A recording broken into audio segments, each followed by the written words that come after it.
I'm Arnold Schwarzenegger, and I'm here to terminate the gym excuses. I say hasta la vista to them. We have 24 hours a day, and you don't have time for working out, you're not having time for taking care of your body, are you out of your mind? I mean, you sleep 6 hours a day, they have 18 hours left. You work 10 hours, so you still have 8 hours left. So what happened? You don't have time? Manage your time better, okay? Otherwise I get pissed off. I'm gonna come to your house and terminate you. The gym is too busy. But then go at 5 in the morning, you forehead. Have you ever seen a gym at 5 in the morning? There's almost no one there. So just get up early and go to the gym early. Start running a little bit, start doing some push-ups, some sit-ups, some dips between chairs. Buy Arnold's Encyclopedia on Modern Bodybuilding.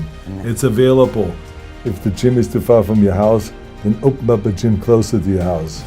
You open it up. Remember, we don't sit in front of the television or we don't sit around in our living room and just complain. We do something about it. That's what actions is all about. I'm too embarrassed and self-conscious to work out. Are you kidding me? Because you're embarrassed, you should be working out. Everyone is in the gym bigger and fitter and stronger than me is another one of those excuses. This is crazy. First of all, who says when you're bigger that means better? Sometimes you can be lean and you can be in fantastic shape. So forget the bigger anyway. But in any case, you go to the gym just like you go to the doctor because you want help. You don't go to the doctor and say, everyone there is sicker than me. Poor baby. I feel so sorry for you that you forgot your headphone. But I have to say that when you lack motivation, it's usually because you don't have a goal. I always was happy in the gym. I was happy in the gym, and everyone was always wondering, why is Arnold happy in the gym? Is it because I knew that every rep that I was doing was getting closer to my goal of winning the Mr. Universe contest. Now, maybe that's not your goal. Maybe your goal is just to get fit, but at least you have a goal.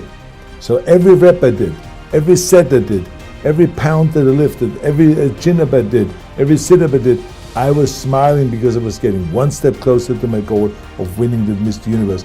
Therefore, it made it joyful to exercise because I had a goal. So remember that, okay?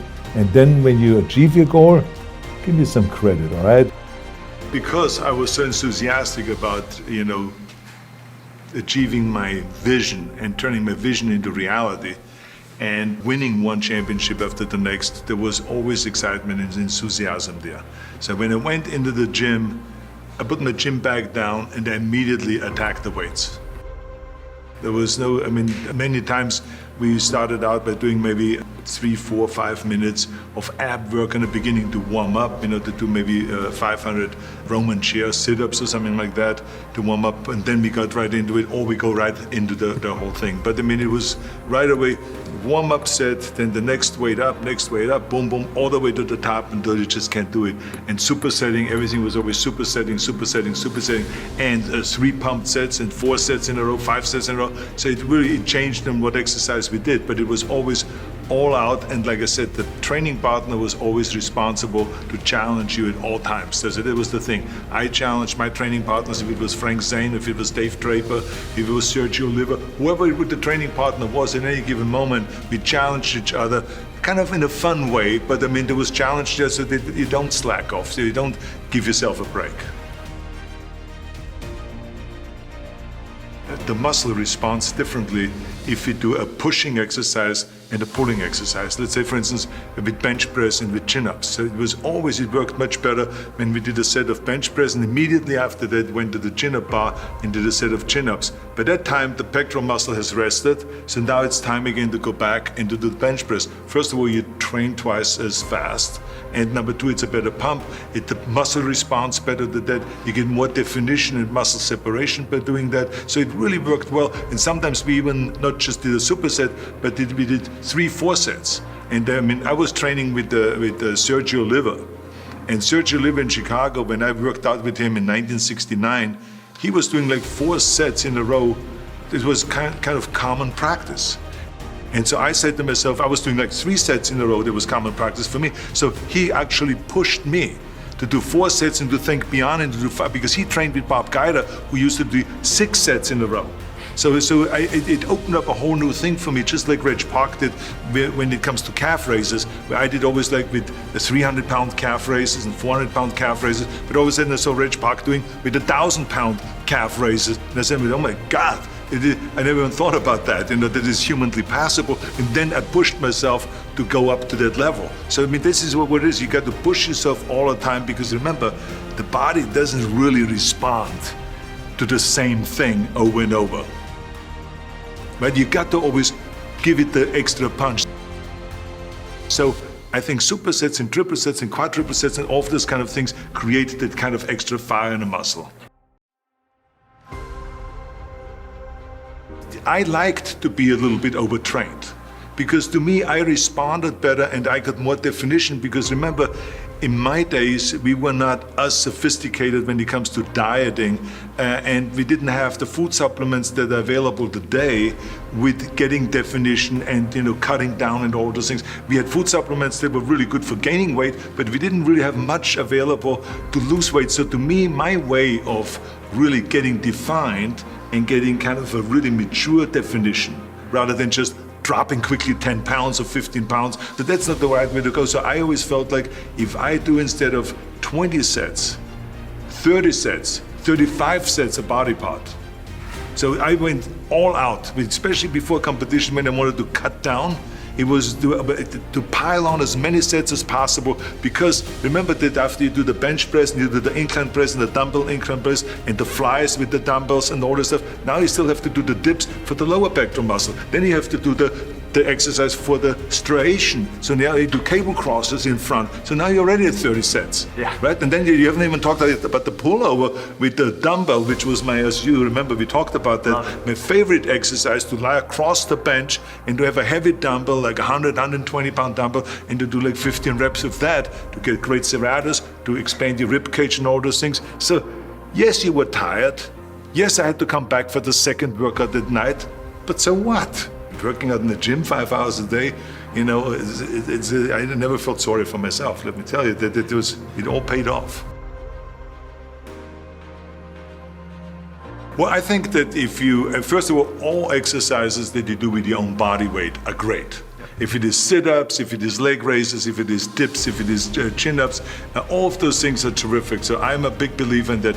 I think chin-ups, when you weigh 240 pounds, you ought to have the strength of a 240-pound guy, right? And if you weigh 180 like Franco, of course he did chin-ups easier, but he was pound for pound stronger than me.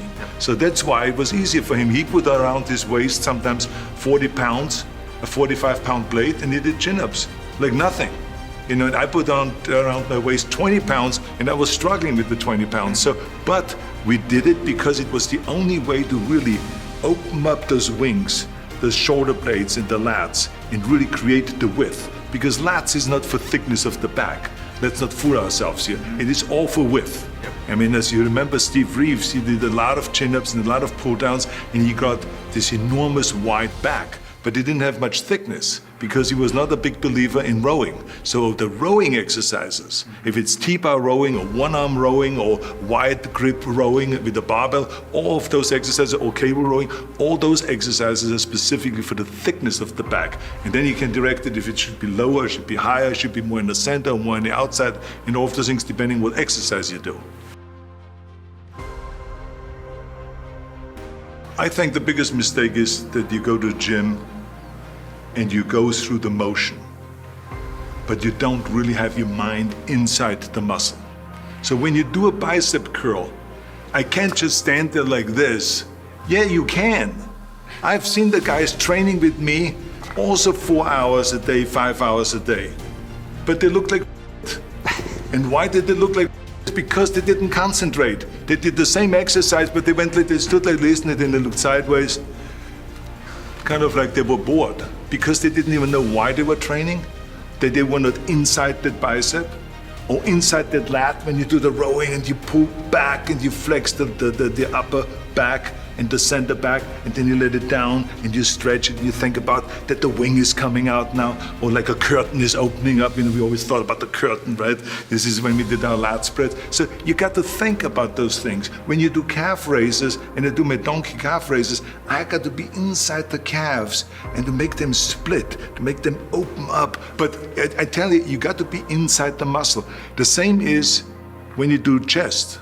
I mean, when I'm finished with the bench press, immediately I step in front of the mirror and I flex. I hit the shot. I want to see everything, how it works, right? And the same is with the cable crosses. When you do afterwards cable crosses, I want to always see what happens. And therefore, it goes to another subject, which is posing. Posing is so much part of training that you should never do an exercise without hitting a pose right afterwards. If you do a chin up, why not hit the back pose?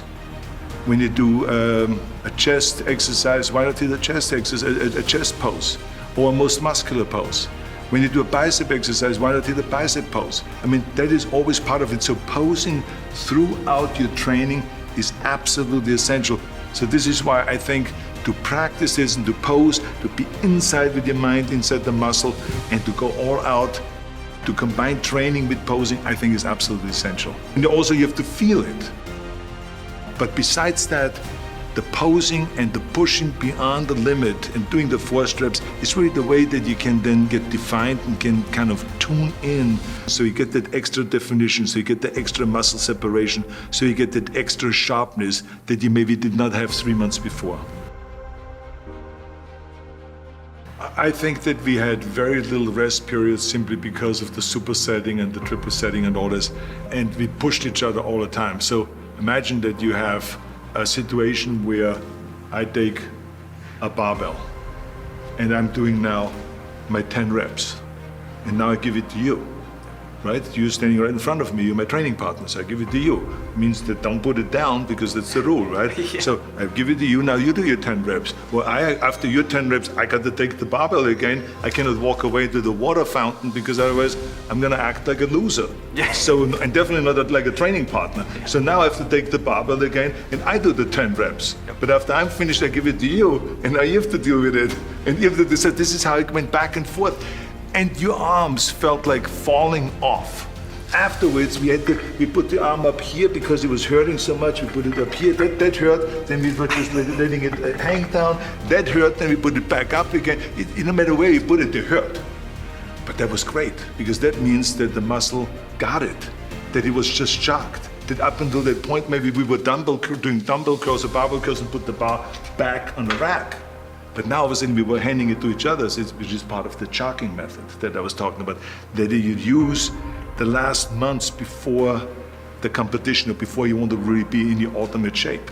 You shock the muscle all the time with unusual things. And one of them is to do the hand, the barbell back and forth. Another one is to go down the rack from 110 pounds we did in dumbbell presses to 100 pounds to 90 pounds to 80 pounds, all the way to 40. And then we did lateral raises with the 40 pounds. And then we did bend over lateral raises before we ever put it down. You know what I'm saying? So now the shoulders were so pumped up and it was screaming.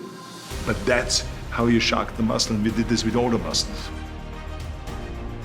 Rest is good, but I mean only enough to recuperate quickly and to do the next set or to concentrate. You know, sometimes you sit there on a bench when you have 4 or 5 on it and you really want to focus and you think about your chest and about the pectoral muscles. And then you lean back and then you do the set. So here's a little rest. But it is not the kind of a rest where I go and make a phone call. If I would have made a phone call, they would have taken me right out of my zone.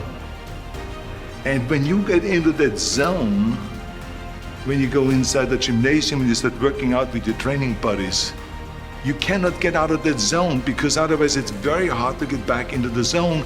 And on top of it, you're basically saying, look, I don't really care if I have destroyed my workout just now, but I have to make this phone call. Why? When I see guys texting, they're not serious. This is Mickey Mouse stuff, you know. You train or you don't. You know, it's like in Germany we say, wenn schon, denn schon. If you do something, then do it. Go all out. because we never really looked at it as an important part of training, we never talked much about it. Yeah. But the fact of the matter is we did it all the time. Frank and I, we would drive down San Vicente Boulevard on the way to the gym, and he would just pull over on the side. And I said, what are you doing? He says, let's just run 10 blocks down and 10 back, and then, continue driving. So that was just kind of like, on the way to the gym. Gotcha. And then when we were finished working out, he would always go and say, hey, let's go down to the beach and run in the sand. So we would be going 2 miles in the sand, but imagine how hard that is when you run in the sand.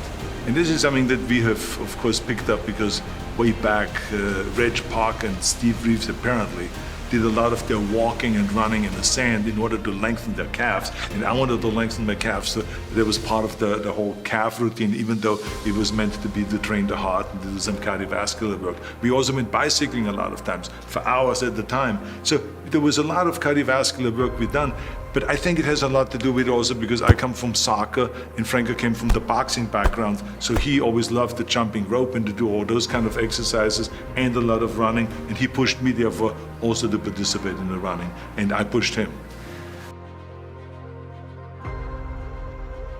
I would do a barbell curl with an easy curl bar. I would say that's kind of like, would be the most basic exercise. And I think it's something that everyone will grow if they would do a barbell curl that is, done in the beginning very strict. Then when it gets heavier with a little cheating. And then when it gets really heavy, more cheating. There's nothing wrong with that. But barbell curl is the most basic exercise. I think it's the first exercise that I've done when I joined the weightlifting club because we had only very few dumbbells and we had mostly barbells, so everyone trained with barbells. If it is barbell curls, if it is barbell triceps, if it is barbell bend over rowing, everything was barbell, barbell, barbell. My favorite was a triceps extension with a cable, just pressing down. That one worked for me the best, but I have to say that people shouldn't really pay much attention to that because everyone has a different kind of a build. There's people that are getting a much better triceps exercise if they do one-arm triceps, like Frank Zane was one of them that did one-arm triceps extensions behind the neck, and he pumped up like crazy with that exercise. To me, it was a good exercise, but not the best exercise. To me, the regular push down on the cable was a much better exercise and much more effective exercise. Well, I cannot even imagine to just do one exercise or two exercises. I mean, as you know, with chest I did 5, 6 exercises, and the same is with legs. I mean, I did my back squats, but because of the very nature that I have long legs, I leaned always forward more than maybe other people like Franco. Franco would be totally straight up and down when he did his squats, and I always leaned forward more, which meant it went more into the lower back. So it was a little bit of thighs and a little bit of lower back, so it was kind of a split. So therefore, in order to make up for that, I did front squats. Because there I had to hold the weight in front, I had to look up and to go totally straight down, so therefore I could train the outer thighs. The same was again also when I did hack squats. We had a great machine in Coach Gym where we did hack squats in that machine. Leg presses was also one of those great machines. So I altered many times in the end to finish off my leg training with kind of a hack squat or a leg press exercise, and then with a combination of leg curls and leg extensions. So that's what it was. Usually always 5 exercises that we did for the legs minimum. Well, to me, is what are you more hungry for? Is really the question. This was always my question. Am I more hungry to be Mr. Olympia? Or am I more hungry to eat like everyone else out there and therefore look like everyone else? That was my question. To me, I was more hungry to win Mr. Olympia, and I was more hungry and more interested, more excited about the fact of becoming a champion and being ripped on stage and being cut and winning the trophy and all those kind of things, because I knew that if I would just, have a temporary joy here and eat and cheat, I'm most likely not gonna make it. That someone else is gonna walk right by me and someone else is gonna grab that title. Because many times these competitions were very, very close. And I remember especially in 1980 where it was just 2 points. And any mistake could have cost me the title. So this is not a mistake that I want to make. I want to be responsible that I do everything that I can to be a winner. But the worst thing is that if you lose a competition or if you're not quite reaching your goal because you didn't do everything that you could do. And this is why I say to people, I said, think about that twice, before you grab something else. Stay on your diet, stay focused, and when you have that question, and if you are about to eat and cheat, think about what the goal is. And this is going to help you get to your goal. That's how you can check. The other thing, of course, is when you have training partners, like we had a habit of after we trained at Gold's Gym that we would go and have lunch together. I usually would invite and take the whole gang for lunch and celebrate the great workout that we had, but we would watch each other. Yes, people would have steak and a hamburger patty and all this, but if someone had the bread with a hamburger patty, we would bust them right then and there. So if we were helping each other, again, this is the responsibility, I think, of a training partner, that you help each other, even though you may compete against each other. But still, it's the responsibility of a training partner. But always think about in the end, what is your goal? What is your vision? Where do you want to go? And does this screw up now, or this, kind of need to having some fattening food? Is this going to help you? There were times where Franco and I felt like we were so ready and we were so ripped in compared to the others that we knew that we were going to have the competition in our bag. I mean, it was just something that we felt. So we would go like a week before and celebrate that. We would go to the House of Pies. Before you won. Before we won. And we would celebrate, said, there's no one that's going to beat it. We have seen now Lou Ferrigno, we've seen Ken Waller, we've seen Frank Zane, we've seen Dave Trepper, we've seen all those guys, and Sergio, who was always the biggest danger, he's out now. Yeah. So he's not coming back. So I know, so we would go to the House of Pies and we would order literally an entire pie, just to do the opposite of what I just said. And we just, just stuff our face with this, cherry pie. That was our favorite. We would just stuff it with whipped cream on it and stuff like that, and then we would walk out. And then we felt, of course, guilty again. And but that is something that we occasionally did a week before competition. But throughout the 3 months of training before the competition, we were usually very, very strict. Well, for me, the most important thing always to have a deadline. So when I, for instance, had a competition, and let's say the competition was in the middle of September, and it was now beginning of summer, so there was no more time to screw around. So there was the time now to get going on a diet, to get going with the training, to not slack off at all, because there was a deadline there. The day of the competition, I had to be in the best shape possible. And I knew that if I come to the competition and I lose because I did not schedule my training the proper way, or I didn't have the right frame of mind, or I didn't give everything, literally worked my butt off, I would be just so angry. So I never wanted to be in that situation. So this is why it was very important to pick that time and to say, this is when I have to be in top shape, and then I work towards that. But it's not just with the competition. I mean, it's the same in the movie business. I mean, to me, it was always a big advantage when I said, okay, my movie starts on April 1, and I have now 3 months, so I have to get really in great shape. So you pick those times. It could also be that you have no movie, and you have no Mr. Olympia, or no Mr. America, or no Mr. Universe coming up, or any of those things. But you say to yourself, the summer starts in June.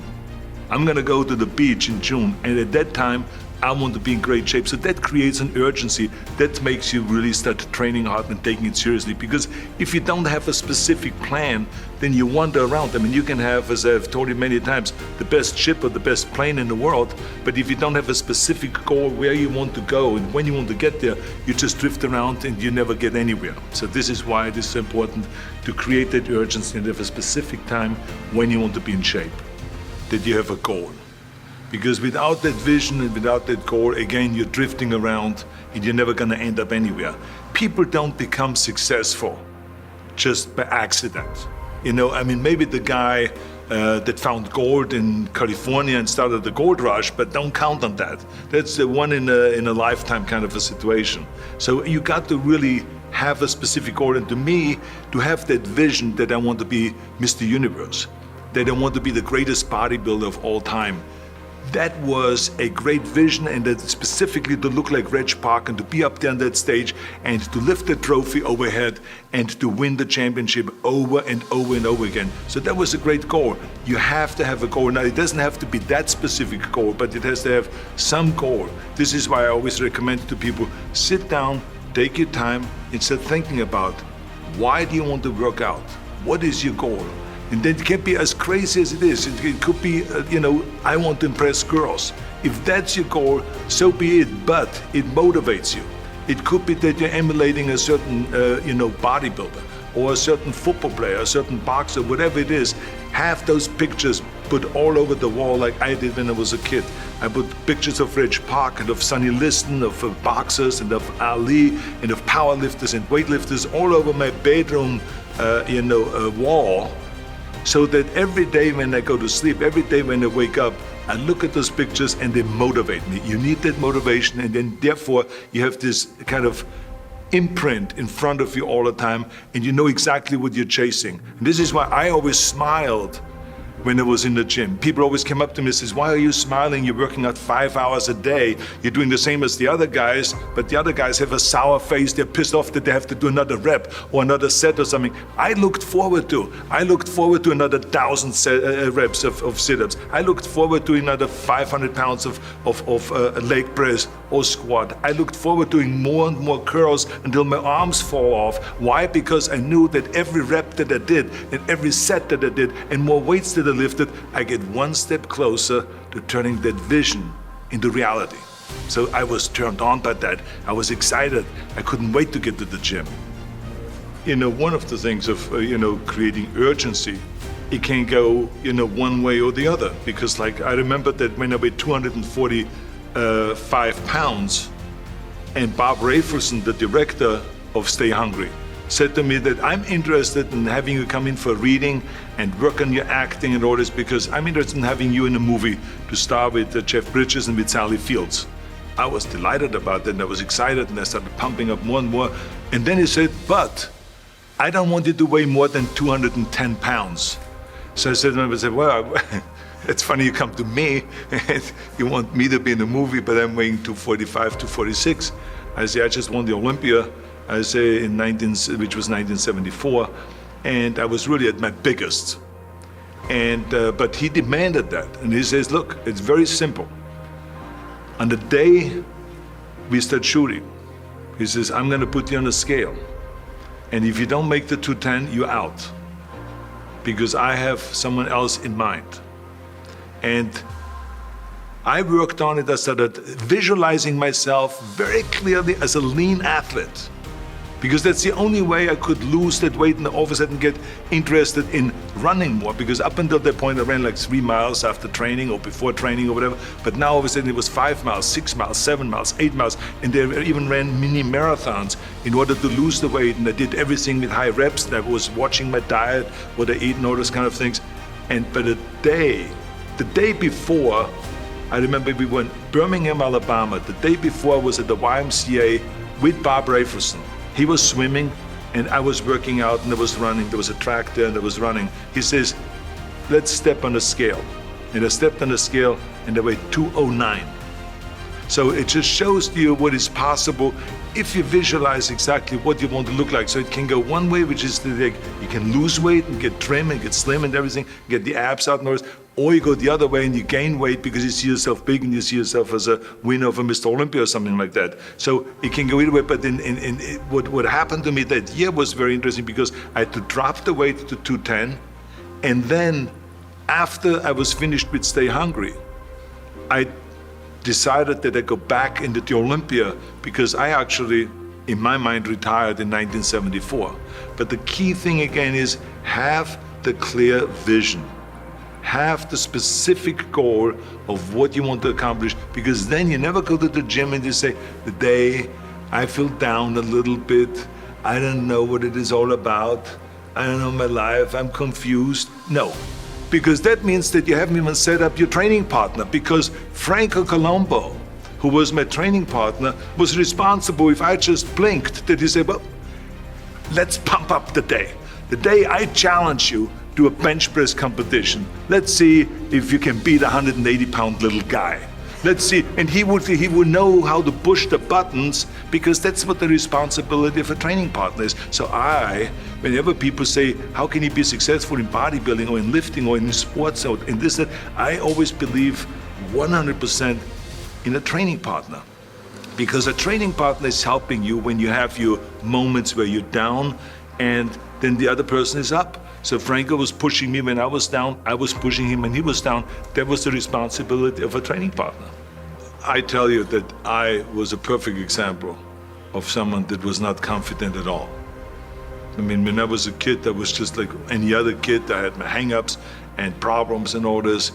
But when I joined the weightlifting club and I won my first little trophy because I did the best clean and jerk, and then we went to another meet and I won another little trophy, I started feeling like somebody.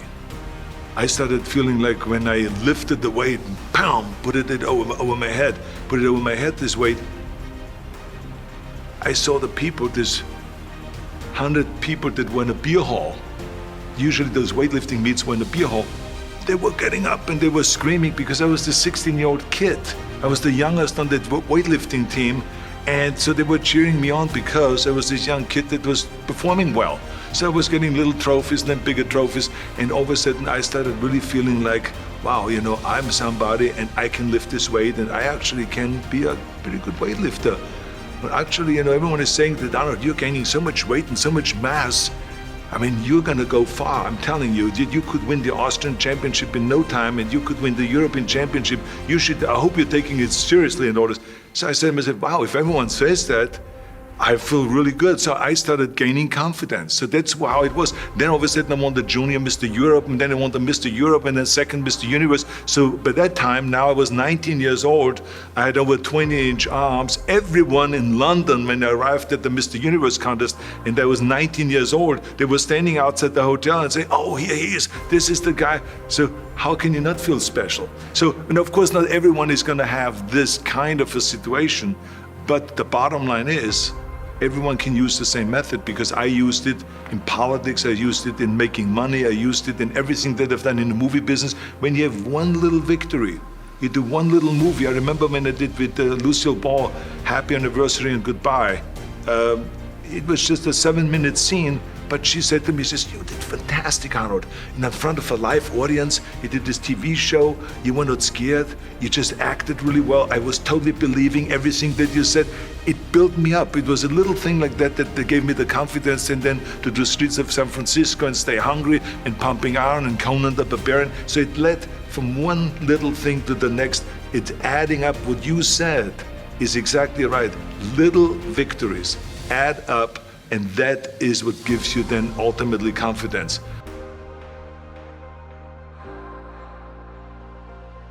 Look, everyone has a problem with time, but the day has 24 hours and we sleep 6. Now I know there's some out there that say, whoa, I need 8. Well, I say just sleep a little faster, because the bottom line is we have 6 hours of sleep, 24 hours are available, so you have 18 hours now available to your work, your family, your hobbies, and also to learn something new or to do something new, which could easily be that you want to learn a new language, or that you want to read as a New Year's resolution, I have to read a book every week, or you say, I'm gonna go and reshape my body.